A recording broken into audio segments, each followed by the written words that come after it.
that every interviewer asks. Tell me about yourself. That's a question that you get all the time. Almost every interviewer is going to ask that question. Tell me about yourself. But for some reason, there are a lot of people who still do not know how to answer that question. I'm not going to bore you with, the tactical way of answering the question, because there are a lot of videos on the internet you can find where people are going to tell you, how to answer that question. But I want to talk about the mindset you need to answer that type of question. So anytime you are asked, tell me about yourself, one thing that happens is, especially for those who grew up in an African culture or an Asian culture, we were raised to have respect and not be proud, not be arrogant, be humble and stuff like that. And it really diminishes your chances when you are asked, tell me about yourself. So you realize that people are trying to be humble when asked that question. What you don't realize is anytime you are asked, tell me about yourself, it is actually your second chance to make an impression. Your first chance to make an impression is your resume. Usually, your second chance is when you are told to speak about yourself, to speak about what you've done, your accomplishments. And that is not the time to be quote unquote humble. That is the time to say what you have done. That is the time to be able to express your successes and how you came about them. It is not the time to be humble. And usually when people are trying to be humble, it's not actually humility. It is false humility. You're not humble. You're just trying to put on a face.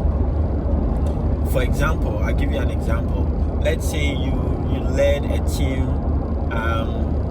that brought out a feature on maybe Facebook, right? You led a successful feature that came out on Facebook and it was great. And you're asked, tell me about yourself, and you are talking about your successes. And you start to talk about, oh, I was part of this team that did this, I had a small part to play that led to the feature. That right there is an example of false humility, because it is not true. You were not just part of the team, right? You didn't have just a small part to play. That is false humility. And in case you are thinking of, I'm not telling you to be arrogant. Maybe being arrogant is saying that I was the one who created this. That's also arrogance, because you are refusing to acknowledge all the people who helped you to ensure you brought out a good product, right? Now that is arrogance. What you actually need to do is to say it as it is, right? You led the team. You led a team, right? You led a team of good engineers. You led a team of good consultants. You led a team of whatever it is to ensure the success of this project.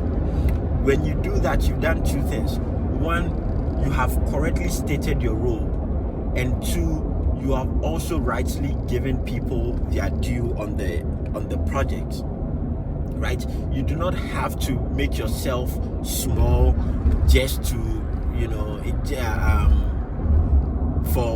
for the sake of humility, to put it that way, for the sake of humility. The truth is that is not humility. Again, it is false humility, and false humility is not a virtue, right? It is not a virtue to act as if you are humble if you are not. You have to learn to say things as it is. Be confident, stand in the mirror, tell yourself these things.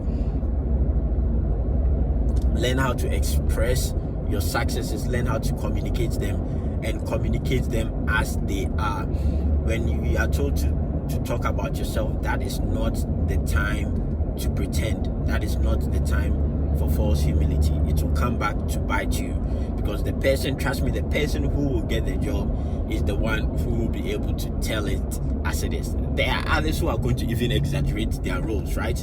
So if you are going to diminish your role, then you are creating an uphill task for yourself, unnecessarily, if I could put it that way.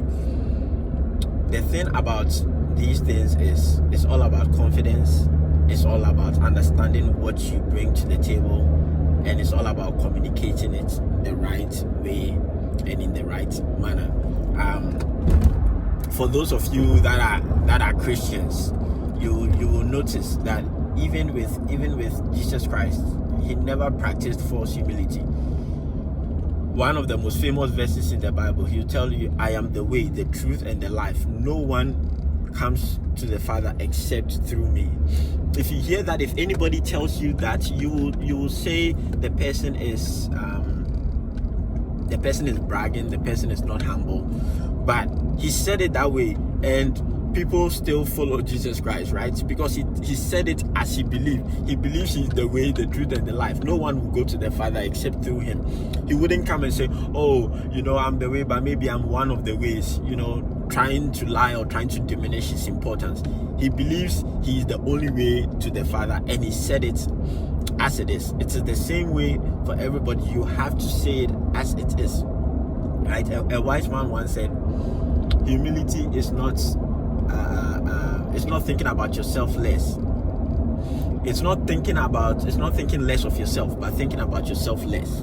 Yes. So humility is not thinking less of yourself, but thinking about yourself less. So once you start diminishing what you do, all you are doing is thinking less of yourself. That's not what you have to do. If you want to show proper humility, you have to acknowledge others, and you have to talk about how others helped in your success, but it doesn't mean you have to diminish your efforts.